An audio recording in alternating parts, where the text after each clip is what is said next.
تو میں یہ کہنا چاہتا تھا احمد اللہ کی سب سے زیادہ تعریف کرنے والا.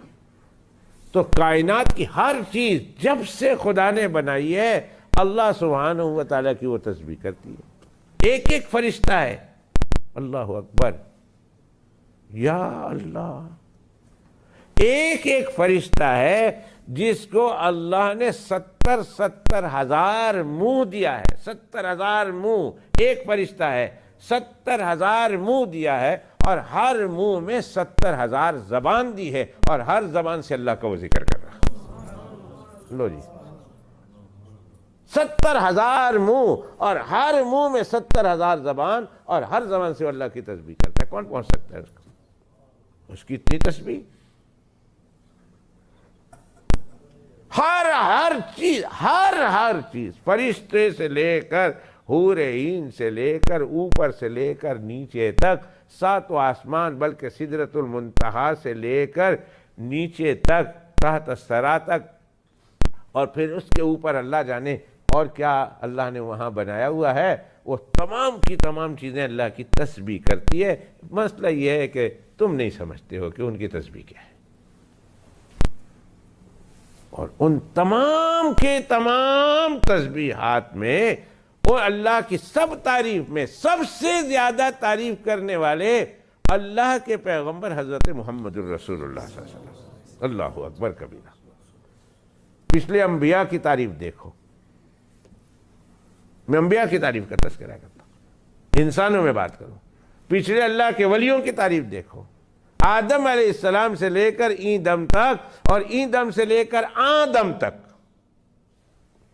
آدم بولنے سے قیامت تک کی صبح کے لیے جتنے اللہ کے ولی آئیں گے, جتنے بزرگ آئیں گے, جتنے غوث آئیں گے, جتنے کتب آئیں گے, جتنے ابدال آئیں گے, جتنے اوتاد آئیں گے, جتنے ابرار آئیں گے, جتنے اصفیاء, جتنے اتقیاء آئے, اللہ کے بڑے بڑے ولی آئے, اور جتنے نبی آئے, ان تمام کی تسبیح کے مقابلے میں سب سے زیادہ اللہ کی تعریف توصیف کرنے والی ذات اگر کوئی ہے تو احمد ہے, میرے اور آپ کے آقا جناب محمد الرسول اللہ صلی اللہ علیہ وسلم. یہ نام اللہ نے رکھا ہے, سب سے زیادہ میری تعریف کرنے والا. آپ بھی حیران ہوں گے, ایک طالب علمانہ اشکال ہے, پتہ نہیں اشکال آپ کے ذہن میں آیا کہ نہیں آیا, میں اس اشکال کو پیدا کرتا ہوں اور اس اشکال کا جواب بھی دے دیتا ہوں. ایک اشکال ہو سکتا ہے آپ لوگوں کو آیا ہی نہ ہو, پر میرے ذہن میں, میں آپ کے ذہن میں ایک اشکال پیدا کراتا ہوں اور پھر اس کا جواب بھی دے دیتا ہوں کہ اللہ کی اتنی مخلوق نے تعریف کی اور کر رہے ہیں, اور آپ کہہ رہے ہیں کہ جناب رسول اللہ صلی اللہ علیہ وسلم اللہ کی سب سے زیادہ تعریف کرنے والے ہیں. سمجھ میں نہیں آتا. وہ فرشتہ جس کو اللہ نے پیدا کیا, جس کو ابھی میں نے چلتے چلتے صرف ایک فرشتے کا تذکرہ کیا میں نے, 70,000 منہ, اور ہر منہ میں 70,000 زبان, اور ہر زبان سے اللہ کی تعریف کر رہا. اتنی تعریف تو رسول اللہ صلی اللہ علیہ وسلم نے کی نہیں ہوگی. وہ تو اب کیلکولیٹر لے کر بھاگ رہے ہیں. میں آپ سے پھر کیلکولیٹر کا کوئی کام کرانے والا تھا. ہمارے حذیفہ خان صاحب, اللہ تعالیٰ نے ان کو دوبارہ آنکھوں کی دولت نصیب کر دی. مدینہ شریف میں تھے اور یکایک ان کی آنکھوں کی روشنی چلی گئی, بالکل چلی گئی, اور 2 دن تک بہت پریشان رہے ہاسپٹل میں, اور اللہ تعالیٰ نے ان کی آنکھوں کی روشنی واپس اللہ نے عطا کر دی. نبی پاک صلی اللہ علیہ وسلم کے واسطے سے توسل سے بڑی دعائیں کی ہوگی, بہت جاتے رہتے ہیں. تو کیلکولیٹر لے لو, 70,000 ٹائم 70,000, کیلکولیٹر شاید فیل ہو جائے, چھوٹا کیلکولیٹر تو فیل ہی ہو جائے گا.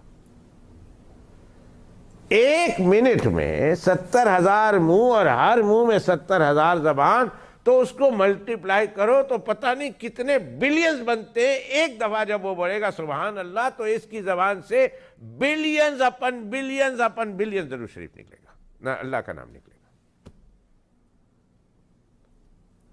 70,000 ٹائم 70,000, اوہو, 1 منٹ. اور وہ جب سے پیدا کیے گئے ہیں جب سے بنائے گئے تب سے اللہ کی تسبیح کر رہے ہیں۔ اتنی تسبیح تو رسول اللہ صلی اللہ علیہ وسلم نے نہیں فرمائی ہوگی، نہیں کی ہوگی۔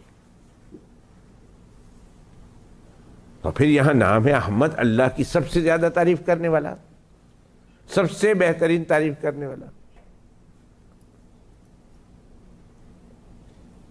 کیسے؟ دونوں کے درمیان میں کوئی بات سمجھ میں نہیں آئی۔ اللہ کی سب سے زیادہ تعریف تو فرشتے کرتے ہیں، اللہ کی اور مخلوق ہے جو کرتے ہیں، جنہوں نے 50 سال پائے، جسوں نے 100 سال پائے، کسی نے 500 سال پائے، کسی نے 1000 سال پائے، کسی نے اس سے زیادہ سال پائے، اور وہ اللہ کی تعریف اور تسبیح میں مصروف ہے۔ اور نبی کریم صلی اللہ علیہ وسلم کی تو ٹوٹل زندگی 63، اور اس میں نبوت کی زندگی 23 سال۔ تو اتنی تسبیح، اور سمجھ میں نہیں آتا اللہ کی سب سے تعریف کرنے والے، اس کا کیا معنی ہے؟ اگر کسی کے ذہن میں اشکال آتا ہے تو میں اشکال کو ذرا کھول کے سمجھا دیتا ہوں۔ میرا خیال ہے اس نے جناب رسول اللہ صلی اللہ علیہ وسلم کی اللہ کی تعریف اور توصیف جو میرے آقا کی زبان سے نکلے اس نے پڑھی نہیں ہے، یا پڑھی ہے تو اس کی حقیقت کا پتہ نہیں ہے۔ غور سے سننا، اور میں اس پر اپنی بات کو ختم کروں گا۔ جی تو چاہتا ہے ابھی مضمون لگا ہوا ہوں، گرم ہے، توا گرم ہے تو روٹی 2-4 سڑ دوں، لیکن طبیعت بہت ناساز ہے، طبیعت بہت کمزور ہے۔ لیکن ابھی بھی، آج بھی، ابھی جو بیٹھا ہوں یہ اللہ کے فضل و کرم سے، محمد الرسول اللہ صلی اللہ علیہ وسلم کی نگاہ کرم سے، اور آپ لوگوں کی دعاؤں سے بیٹھا ہوں، ورنہ اتنی دیر میں بیٹھ نہیں سکتا۔ نیچے آتی تھی، کھانسی آتی تھی، ایک بھی نیچ نہیں آئی، ایک بھی کھانسی نہیں آئی، ورنہ کھانس کے سینہ درد ہو گیا، ہڈیاں درد ہونے لگ گئی۔ لیکن یہ آپ لوگوں کا فیض ہے جو مجھ پر آ رہا کہ مجھے نہ ایک کھانسی آئی نہ ایک چھینک آئی، اور آپ لوگ اسی طرح اپنا فیض جاری رکھنا کہ میں ٹھیک ہی ہو جاؤں۔ آمین بول دو نا، کہ میں ٹھیک ہی ہو جاؤں نا۔ ایسا نہیں کہ ادھر سامنے ہوں تو پھر ہیٹر کے قریب ہوں تو ٹھیک ہے، گرمی لگے اور ہیٹر سے دور ہو جاؤں تو ٹھنڈی ہو جائے۔ تو دعا کر دینا، دعا آپ کی دعاؤں سے یہ ہو رہا، اور آپ دعا کر دیں اللہ کرے میں چلتا رہا۔ تو میں کہہ رہا تھا آپ لوگوں نے غور نہیں کیا، اللہ کے پیغمبر علیہ السلام کی دعاؤں میں آپ لوگوں نے غور نہیں کیا۔ اگر غور کرتے تو اس نتیجے پر پہنچ جاتے کہ اللہ کی سب سے بہترین تعریف کرنے والے میرے اور آپ کے آقا جناب رسول اللہ صلی اللہ علیہ وسلم۔ چلتے ہوئے ایک درمیان میں ایک واقعہ یاد آیا، بتاؤں۔ نماز ہو رہی تھی مسجد نبوی شریف میں،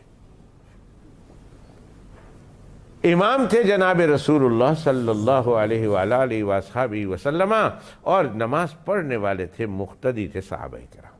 کتنے خوش نصیب تھے کہ انہیں پیغمبر کی امامت میں نماز پڑھنے کا شرف حاصل ہوا۔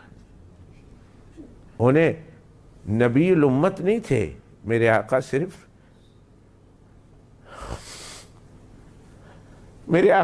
نبی الامت نہیں تھے میرے آقا، نبی الانبیاء تھے، امام الانبیاء تھے، نبیوں کے نبی تھے اور نبیوں کے امام تھے۔ اور نبیوں کے امام جن کے پیچھے نبیوں نے پڑھا ہو، ان کے پیچھے صحابہ کرام کو نماز پڑھنے کا شرف حاصل ہو رہا۔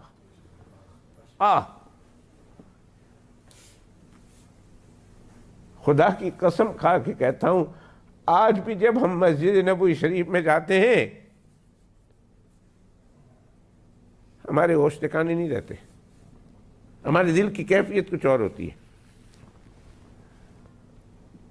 ہمارا موڈ بدل جاتا ہے، ہم کو پتہ نہیں ہوتا آج کون سا دن ہے، کون سا رات ہے، بچے کہاں ہیں، کیسے، ہماری طبیعت بدل جاتی ہے۔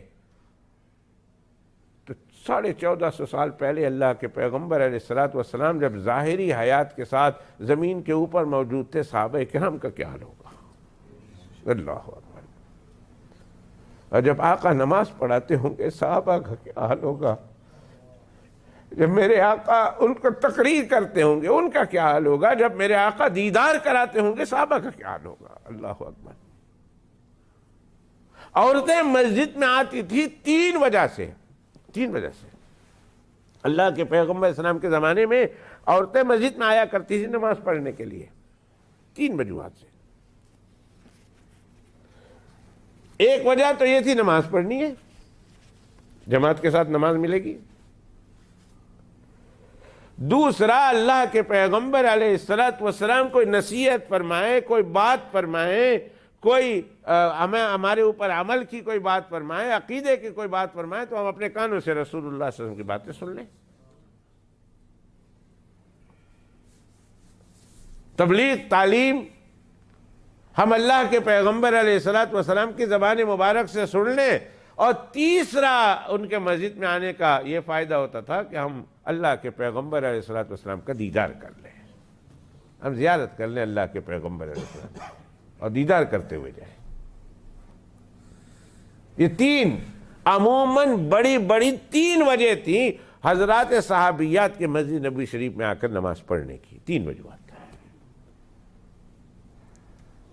زمانہ اچھا زمانہ تھا، نماز ہو جائے گی، دوسرا یہ کہ تقریر اور تبلیغ سن لیں گے، نصیحت سن لیں گے، اور تیسرا یہ کہ دیدار کر لیں گے۔ تو صحابہ کرام رضوان اللہ تعالی علیہ مجمعین مسجد نبوی شریف میں نماز پڑھ رہے ہیں اللہ کے پیغمبر علیہ الصلوۃ والسلام کے پیچھے۔ اوہو، کیا ان کی نماز ہوگی، کیا نماز ہوگی، کیا نماز ہوگی۔